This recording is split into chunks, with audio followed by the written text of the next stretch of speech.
वृद्ध नागरिक आयुष्यभर कष्ट करतो, पैसा कमवतो आणि शेवटी वृद्ध वयात म्हणजेच वयाची 60 वर्षे ओलांडली की सर्व मुलांच्या नावे करतो आणि ही सर्व मुलांच्या नावे करण्यामागे त्याचा विश्वास असतो की मुले आपला चांगला सांभाळ करतील.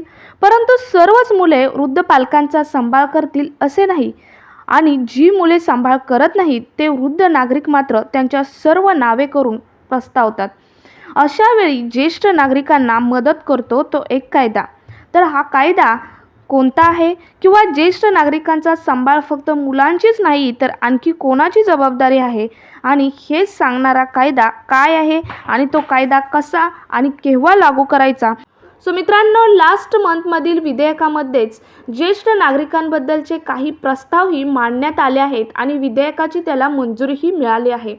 सो मित्रांनो, हा जो कायदा आहे याच्यामध्ये ज्येष्ठ नागरिकांचे आणखी काही नवे प्रस्ताव हे ॲड करण्यात येणार आहेत.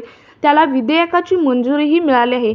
सो मित्रांनो, हे प्रस्ताव कोणते असणार आहेत हेच आपण आजच्या व्हिडिओमधून पाहणार आहोत.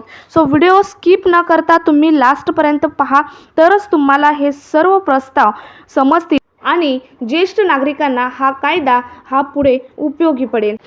सो ज्येष्ठ नागरिकांची काळजी घेण्याचा निर्णय आपल्या केंद्र सरकारने घेतला आहे. त्यानुसार ज्येष्ठ नागरिकांची म्हणजेच घरातील वृद्ध नागरिकांची काळजी घेण्याची जबाबदारी फक्त मुलांचीच नाही तर मुलांबरोबर सुना आणि जावयांचीही आहे. जर सुनांनी आणि जावयांनी काळजी घेणे किंवा त्यांना सांभाळणे टाळले तर ज्येष्ठ नागरिक त्यांच्यावर एक कायदा म्हणजेच ॲक्ट वापरून त्यांच्यावरती कायदेशीर कारवाई करू शकतात. सो तर मेंटेनन्स आणि वेलफेअर सीनियर सिटीजन ॲक्ट 2007 मध्ये असलेल्या ज्येष्ठांची काळजी घेण्याच्या परिभाषेत थोडा बदल करण्याचा निर्णय विधेयकामध्ये घेण्यात आला आहे. मित्रांनो, ही परिभाषा अधिक विस्तारित करण्याचा सरकारचा विचार आहे. तर ज्येष्ठ नागरिक कल्याण आणि देखभाल कायदा 2007 मध्ये बदल करण्याचा प्रस्ताव कॅबिनेट बैठकीमध्येही लास्ट मंथमध्ये मांडण्यात आला आणि त्याला कॅबिनेटची मंजुरीही मिळाली आहे. ही ज्येष्ठ नागरिकांसाठी एक चांगली अपडेट आहे. आणि याच प्रस्तावित नव्या नियमानुसार सासू सासऱ्यांची म्हणजेच घरातील ज्येष्ठ नागरिकांची काळजी घेण्याची जबाबदारी सून आणि जावयांची सुद्धा आहे. जशी मुलांची आहे तशीच सून आणि जावयांची सुद्धा आहे. या नव्या नियमानुसार पालकांची देखभाल करण्यासाठी 10,000 रुपये मेंटेनन्स देण्याची मर्यादासुद्धा काढून टाकली जाऊ शकते. सो मित्रांनो, या नव्या प्रस्तावानुसार घरातील वृद्ध नागरिकांची देखभाल न केल्याची तक्रार आली आणि जर आरोप सिद्ध झाले तर 6 महिन्यांची कैद होऊ शकते. मागच्या आणि लास्टच्या किंवा सध्याच्या कायदेनुसार 3 महिन्यांची शिक्षा होती, ती आता 6 महिन्यांची करण्यात येणार आहे. केंद्रीय सूचना आणि प्रसारण मंत्री प्रकाश जावडेकर यांनी असे विधेयक आणण्याचा वृत्ताला दुजोराही दिला आहे. आणि या विधेयकाचा महत्त्वाचा उद्देश म्हणजे ज्येष्ठांचा सन्मान राखणे हाच आहे. तुम्हाला माहीत आहे, आता बरेच वृद्धाश्रम हे सुरू झाले आहेत.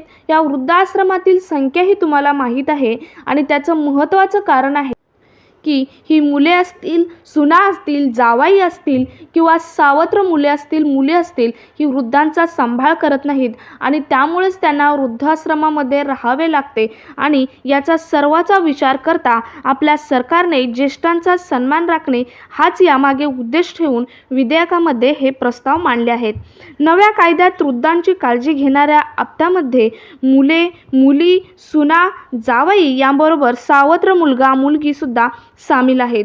मित्रांनो, त्या दृष्टीने कायदेशीर परिभाषेत मदत करण्याचेही ठरले आहे.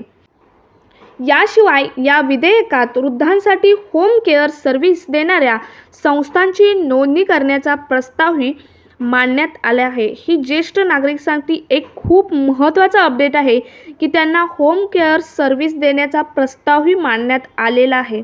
आता हा प्रस्ताव पुढे मंजूर व्हावा, विधेयकात तर मंजूर झाला आहे, पुढे या कायद्यात ॲडही व्हावा.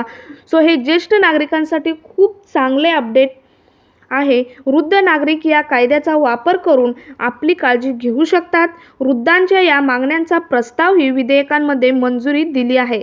आता लवकरच या मागण्यांचा प्रस्ताव हा कायद्यामध्ये ॲड होणार आहे आणि तुम्हालाही या मागण्या ॲड व्हाव्यात असे जर वाटत असेल तर तुम्हीही नक्की कमेंट करून सांगा आणि जास्तीत जास्त वृद्धांपर्यंत हा व्हिडिओ शेअर करा. तुमच्या घरातही कोणी वृद्ध नागरिक असतील तर त्यांना हा सर्व प्रस्ताव हे समजून सांगा. या कायद्यामध्ये हे प्रस्ताव ॲड होणे तितकेच गरजेचे आहे, तरच वृद्धाश्रमांची संख्याही कमी होईल. वृद्धांची म्हणजे ज्येष्ठ नागरिकांची काळजी प्रत्येक नातीही व्यवस्थित घेतील.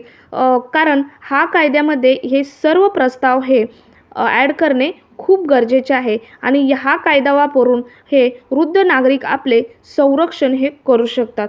सो मित्रांनो, हा व्हिडिओ जास्तीत जास्त ठिकाणी शेअर करा. तोपर्यंत जय हिंद, जय महाराष्ट्र. भेटूयात पुढचे एका नवीन अपडेटसोबत. तोपर्यंत स्टे हॅपी, स्टे हेल्दी.